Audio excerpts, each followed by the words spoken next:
जय श्री कृष्णा। आप सभी का दिन शुभ हो। आज दिनांक है 7 मई और दिन है बुधवार। आज वैशाख मास के शुक्ल पक्ष की 10वीं तिथि है जो सुबह 10:19 तक रहेगी और बाद में एकादशी तिथि प्रारंभ हो जाएगी। आज सुनेंगे हम भगवान श्री विष्णु की बहुत ही सुंदर कथा। एक बार की बात है, एक बार भगवान श्री विष्णु अपने वाहन गरुड़ जी पर सवार होकर कैलाश पर्वत पर जा रहे थे। जाते समय मार्ग में गरुड़ जी ने देखा कि एक ही द्वार पर 2 बारातें ठहरी हुई थी। यह बात उनकी समझ में नहीं आई।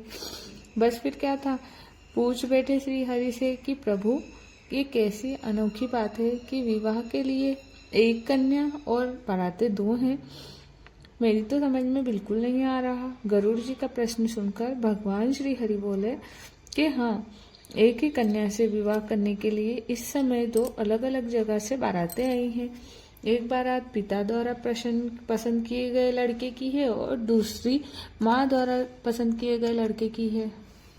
भगवान की ये बात सुनकर गरुड़ जी बोले, प्रभु, आखिरकार इस कन्या का विवाह होगा किसके साथ? प्रभु बोले, जिसे माता ने प्रसन्न किया है और बुलाया है उसी के साथ कन्या का विवाह होगा। अब भगवान की ये बात सुनकर गरुड़ जी मौन हो गए और भगवान को कैलाश पर्वत तक पहुंचाकर कौतूहलवश उसी जगह पर फिर से आ गए जहां वो दोनों बारातें ठहरी हुई थी। गरुड़ जी ने मन में सोचा कि अगर मैं माँ द्वारा पसंद किए गए वर को यहाँ से हटा दूं तो फिर भला ये विवाह कैसे संभव होगा। फिर क्या था, उन्होंने भगवान के विधान को देखने की जिज्ञासा को तुरंत ही इस वर को वहां से उठाया और उसे ले जाकर समुद्र के एक ताप पर छोड़ दिया। ऐसा करने पर भी गरुड़ जी थोड़ी देर के लिए रुके भी नहीं थे, बल्कि उनके मन में एक नया विचार दौड़ने लगा कि मैं तो इस लड़के को यहाँ उठा लाया हूँ, किंतु यहाँ तो इस निर्जन तपी में इसके खाने पीने की कोई व्यवस्था ही नहीं है और ऐसा में इस सुनसान और निर्जन ताप ये लड़का भूखा ही मर जाएगा और वहां पर सारी बारात 56 भोग का आनंद ले रही होगी। ये तो बिल्कुल भी ठीक नहीं है। इसका पाप तो मुझे अवश्य लगेगा। इसलिए अब तो मुझे इसके लिए भी खाने का कुछ न कुछ इंतजाम तो करना ही पड़ेगा और अगर विधाता का विधान मुझे देखना ही है तो थोड़ा परिश्रम तो मुझे भी करना पड़ेगा। ऐसा मन में विचार कर गरुड़ जी वापस उसी स्थान पर फिर से आ गए। इधर कन्या के घर पर स्थिति ये थी कि वर के गायब हो जाने से कन्या की माता को बड़ी निराशा हो रही थी, किंतु वो भी अपनी जिद पर अड़िग थी। इसलिए उन्होंने अपनी कन्या को एक भारी टोकरी में बिठाकर ऊपर से फल फूल और मेवा मिष्ठान आदि से जाकर रख दिए, जिसमें कि भोजन सामग्री ले जाने के लिए वर पक्ष से लोग आए हुए थे। माँ द्वारा उसी टोकरी में अपनी पुत्री को छुपा कर भेजने के पीछे उसकी मनसा केवल इतनी थी कि वर पक्ष के लोग कन्या को अपने घर ले जाकर वर को खोजकर उन दोनों का ब्याह करा देंगे। माँ ने अपना ये भाव किसी तरह होने वाले समधी को भी बता दिया।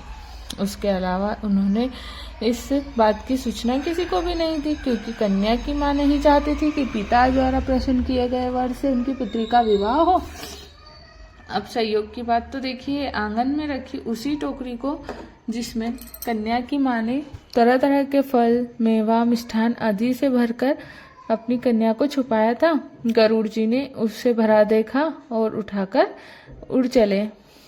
उसी टोकरी को ले जाकर गरुड़ जी ने उस निर्जन टापू पर, जहाँ पहले से ही उस वर को उठाकर लेकर छोड़ आए थे, वर के सामने ले जाकर रख दिया। इधर भूख के मारे व्याकुल हो रहे वर ने जैसे ही अपने सामने खाने पीने की तमाम तरह की चीजें देखी तो उसने भूख से व्याकुल हो उठा और एक बाज की तरह उस खाने पीने की वस्तुओं पर झपटा। उसने जैसे ही टोकरी से खाने के लिए फल मिठाई आदि निकाल लेना शुरू किया तो क्या देखा कि उसमें तो 16 श्रृंगार किए हुए वही युवती बैठी हुई है जिसके से उसका ब्याह होना था। अब तो यह सब देखकर गरुड़ जी हैरान रह गए। उन्हें निश्चय हो गया था कि हरि इच्छा बलवान, राम की तो फिर तो शुभ मुहूर्त विचार कर गरुड़ जी ने ही पुरोहिताई का कर्तव्य भी निभाया।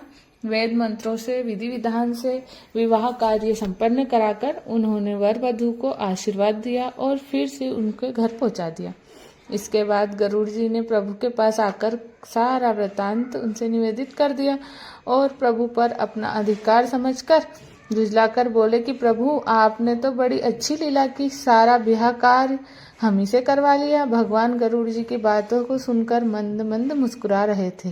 प्रेम से बोलिए जय श्री कृष्णा, जय श्री राधा।